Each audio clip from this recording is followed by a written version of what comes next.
Part 2. The Philosophy of Evolution. Chapter 1. Science and the Holy Fathers. Editor's Note. This chapter has been taken from among the miscellaneous notes of Father Seraphim found after his repose. Each section represents a separate set of notes. We have chosen and arranged those notes which provide the best introduction to the chapters that follow. Other miscellaneous notes of Father Seraphim may be found in Appendix 1. 1. True Theology and Secular Knowledge. The attack of modern atheistic thought on Christianity has been so effective that many Orthodox Christians are defensive and feel inferior about their own Orthodox wisdom and are very willing to admit that there is truth and wisdom to be found in modern secular knowledge about which Orthodoxy has no opinion. They thus undervalue the immeasurably rich tradition of the Holy Fathers, which gives us Christian wisdom not by any means only on narrow ecclesiastical or theological subjects, but on much else. Patristic wisdom comprises an Orthodox Christian's whole philosophy of life, including his attitude toward modern conveniences, scientific knowledge, and other things which did not exist in their modern form in the lifetimes of the Holy Fathers of the past. Roman Catholic theology long ago gave up trying to give the standard of wisdom to contemporary men, with the result that it is now generally assumed that answers to many modern questions are to be found in modern wise men, scientists, and even philosophers. Orthodox Christians know better than this and must be quite careful in deciding how much to believe these wise men. One area of common confusion is the interpretation of Genesis, especially in view of the scientific theory of evolution. It is no exaggeration to say that many, even among Orthodox Christians, assume that science has much to say in helping Christians to interpret the text of Genesis. Here, we shall examine this assumption, not at first by examining directly the theory of evolution, about which of course the Holy Fathers did not speak directly, since it is a product of 18th and 19th century Enlightenment thought, which was unheard of in earlier centuries, but chiefly by examining the attitude of the Holy Fathers toward secular knowledge on the one hand, and their principles for understanding and interpreting Genesis on the other hand, and also their interpretation of Genesis itself. No one will dare to say that the Holy Fathers and Orthodox Christians in general are against science, that is, opposed to scientific knowledge insofar as it is actually knowledge of nature. As God is the author both of revelation and of nature, there can be no conflict whatever between theology and science as long as each is true and remains in the sphere which belongs to it by nature. Further, those Holy Fathers who wrote commentaries on the book of Genesis did not hesitate to make use of the scientific knowledge of nature known at that time insofar as it was applicable to the subject. Thus, Father Michael Pomazanski, in a perceptive article comparing the Hexameron of Saint Basil with the homilies on the days of creation of Saint John of Kronstadt, notes that the Hexameron of Saint Basil to a certain degree is an encyclopedia of the knowledge of the natural sciences of his time in their positive attainments, his intention being to show the greatness of God as it is still visible in the obvious kinds of creatures. The knowledge of the natural sciences, to be sure, is one that is constantly open to revision owing to new findings made by observation and experiment, and so it is that there one may find errors even in the writings of Saint Basil and other holy fathers, just as there are errors in the works of everyone who writes concerning scientific facts. These errors in no way detract from the overall value of such works as the Hexameron, wherein scientific facts are never used as more than illustrations of principles which derive not from knowledge of nature, but from revelation. With regard to knowledge of the facts of nature, modern works of science are of course superior to the scientific part of the Hexameron and similar works of Holy Fathers, being based as they are on more precise observations of nature. This is the one and only respect in which science can be said to be superior or improve on the writings of the Holy Fathers. But this is a point which in the Holy Fathers is quite incidental to other theological and moral teachings.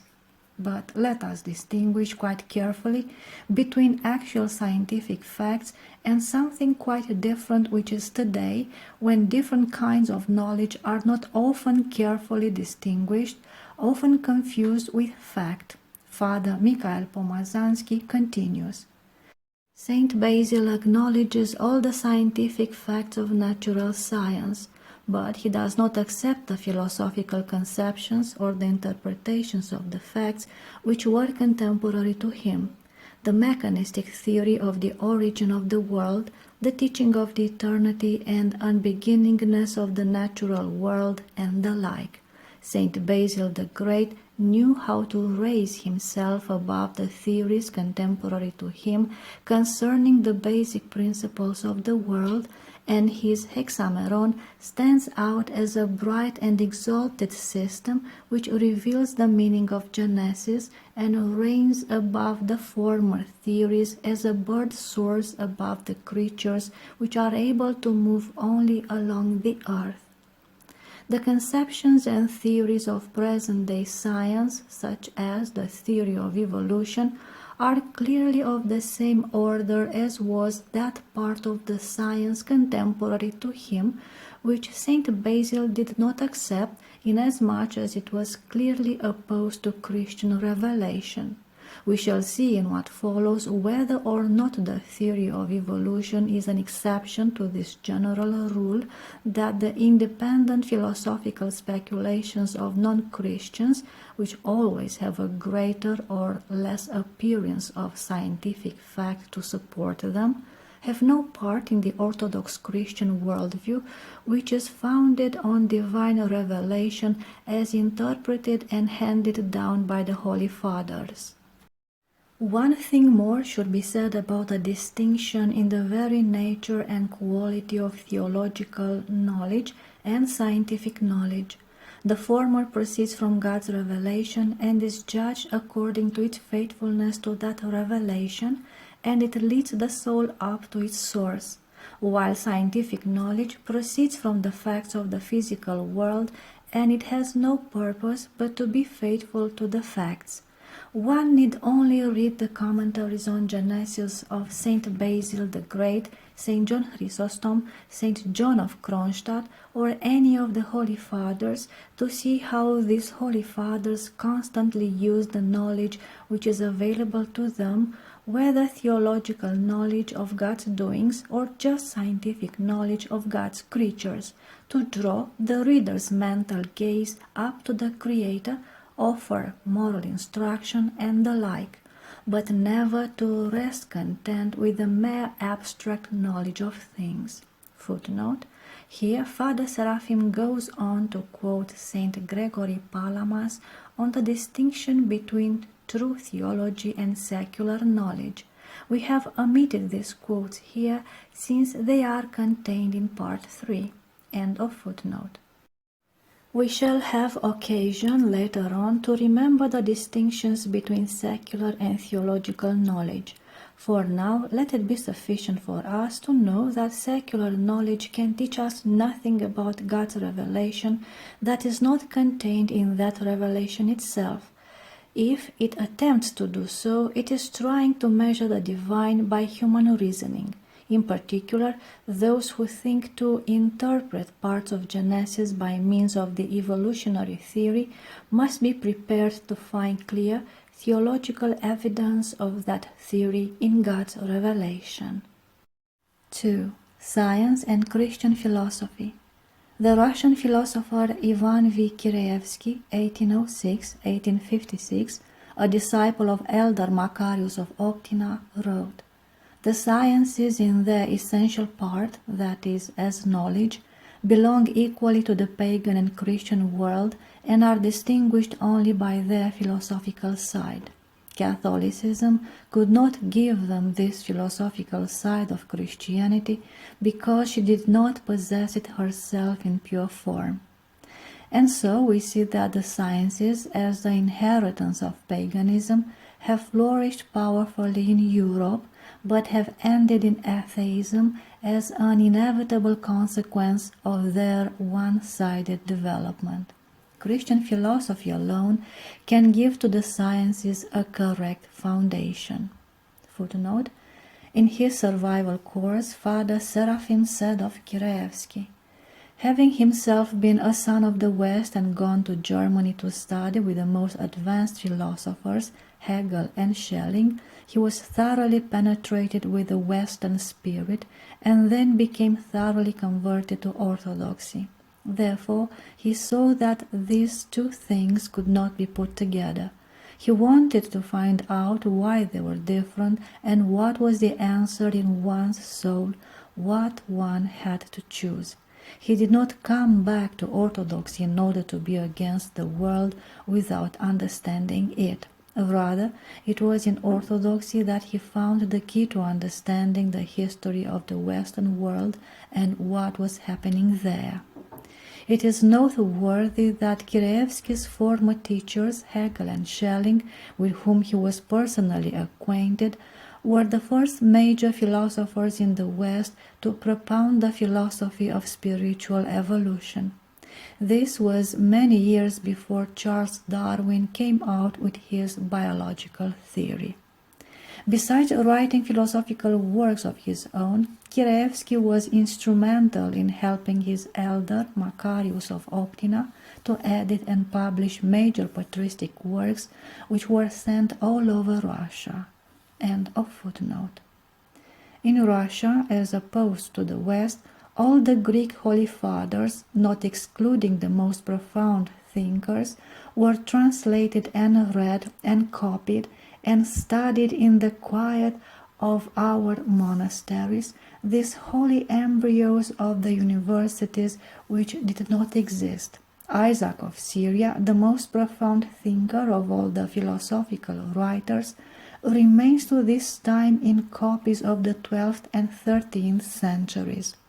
And these monasteries were in living, unceasing contact with the people. This is the foundation of true enlightenment. The sciences now have gone far astray, their knowledge twisted, because they have no Christian foundation. Thinking to make their own foundation, they have stumbled over their own unconscious presuppositions and have stupidly assumed the prejudices of the spirit of the age. Present-day sciences exist in a state of learned ignorance, a mass of details in a context of stupidity. Contemporary science exists in a state of philosophical barbarism, a true dark ages of knowledge. Only true Christianity can give it true philosophy. 3. Distinguishing materialistic fantasies from scientific truth. Bishop Ignatius Brancianinov, 1807-1867, teaches that for true philosophy today, one must know both true Christianity and true science. Without this, one can't distinguish materialistic fantasies from scientific truth. He writes, "It is to be desired that some Orthodox Christian, having studied the applied sciences, would then study the fundamentals of the asceticism of the Orthodox Church and bequeath to mankind a true philosophy founded upon precise knowledge and not upon arbitrary hypotheses. The Greek sage Plato forbade the exercise of philosophy without the prerequisite study of mathematics. This is a true view of the matter. Without a prerequisite study of mathematics, together with the other sciences based upon it, and without the active and grace-filled knowledge of Christianity, it is impossible in our time to set forth a correct philosophical system. Many who consider themselves adepts in philosophy but are unacquainted with mathematics and the natural sciences, upon encountering arbitrary fantasies and hypotheses in the works of materialists, will not be able in any way to differentiate them from knowledge derived from science itself, and will not be able in any way to give a satisfactory response and evaluation of the most absurd ravings of any kind of dreamer. Very often, they are attracted to these ravings to the point of delusion, having taken them as evident truth. 4.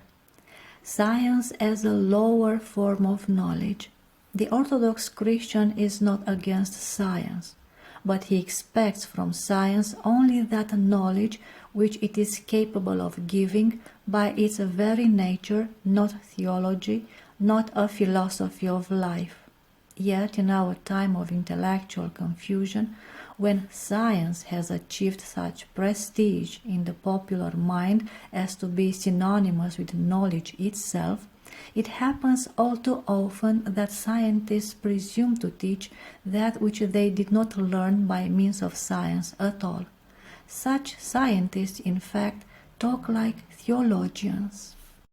Modern science thinks it is knowledge par excellence, and before its prestige Orthodox believers waver, often apologizing for believing what seems unscientific, remaining content with the pietism or religious feeling which is the place where the scientific establishment allows faith today.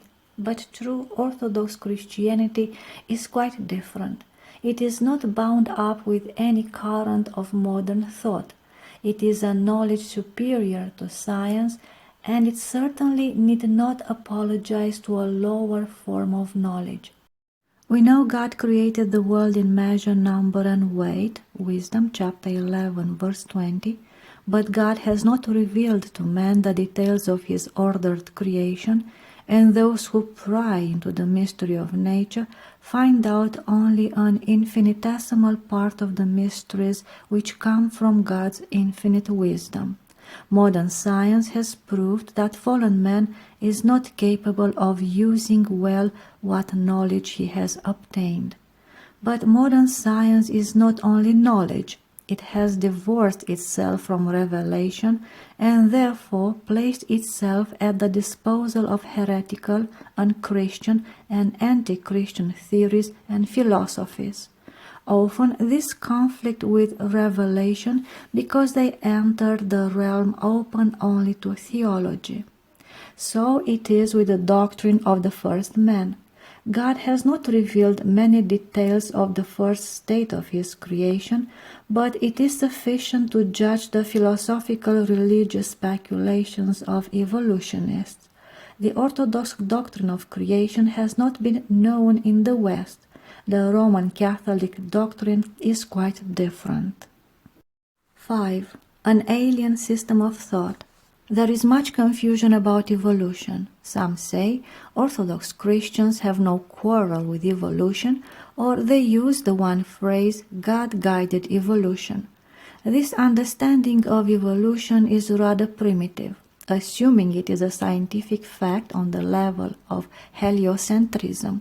In fact, those opposed to evolution are often compared to the Roman Catholic Church against Galileo, and even Orthodox Christians are rather afraid to be found naive or be left behind the intellectual currents or fashions of the age. But the whole doctrine of evolution is rather more complex than of a single scientific fact or even hypothesis, and it is a doctrine, a belief involving many spheres of thought and by no means just science, and it is sufficiently coherent to be able to speak of it as a more or less coherent doctrine. We shall find it to be a whole distinctive approach to reality with its own distinctive philosophical and theological presuppositions and deductions. In theology in particular, it offers a conscious alternative to Orthodox Christianity on a number of key dogmas. 6. The lack of philosophical culture among Orthodox Christians. The misunderstanding of evolution on the part of some Orthodox Christians comes from a want of philosophical culture. 1. They do not have a critical approach to scientific findings, although in full harmony with the modern spirit, they do have a critical approach to Scripture, and do not understand the nature of scientific evidence which supposedly supports evolution, nor know how to distinguish between fact and philosophy. They are unnecessarily awed by scientific experts and do not take the necessary trouble to investigate the question themselves. 2. They do not understand the philosophical spirit of the age which gave rise to evolution, and therefore they naively accept the scientific fact of evolution, but reject the finished philosophy of evolution as in Teilhard de Chardin. They do not see that these are one whole. Without the philosophy, there would never have been the fact of evolution. 3.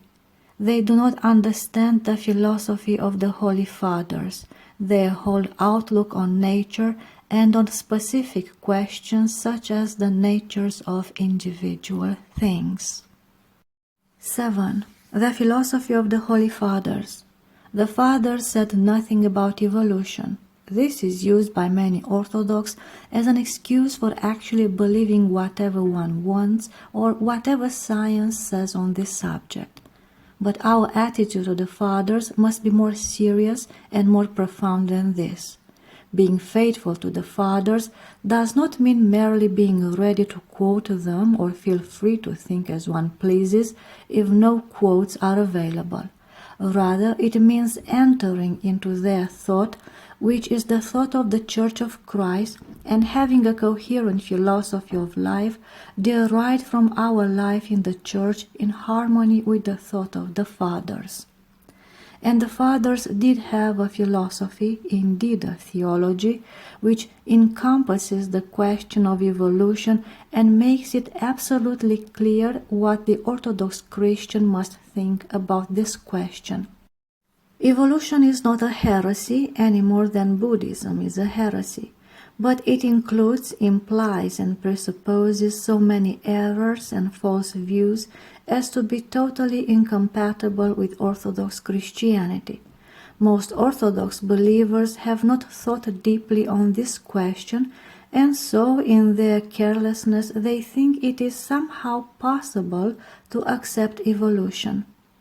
The rest of this study will attempt to clarify this issue, to make Orthodox Christians aware of the implications of Orthodox theology and the philosophy of the Holy Fathers, which have a very clear view of the chief questions raised by evolution for Christian believers.